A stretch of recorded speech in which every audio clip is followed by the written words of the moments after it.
Nagkuha ko og SP tas mao ni mga nahitabo ug mao ni akong nabayran tanan-tanan. Maayong adlaw sa iyong tanan, tugod sa na oras nimo nakita. Kita moadto ko karon sa LTO kay makuha ko og SP, student permit. Kay puhon kay anta sa Ginoo palit ta og kaning motor para di ta dakpon. So mao to no. Nialta sa Berhen sa Kasilak sakay paingon dito sa Caltex kay dito man ta mohunong kay pasakay na puta og sa multicab. Dire ni sakay nako dire kay para dili kay ta madugay og dali ra pud ta mahuman. So mao ni akong dagway sus para jud og panuway. Abot na ta dire sa Gaisano. Muto ni abot na pud ko dire sa LTO no. Nagisugat kog picture ani dagkan kayo ug akong gituduan ug aha ko paingon ani.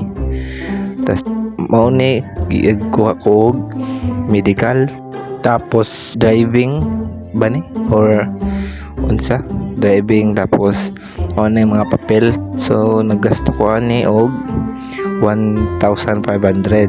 Tas mao ni nagulat ko ada sila tulo ka buok no nga process. Dili sila mag-process sa mga papel. So kani to sama naman to nilargo na ko dito sa LTO kay nagpasa na ko. Tas mao ni ang papel no. Ana diha pagsulod na ako diha na tiganalan ko nila og itong number.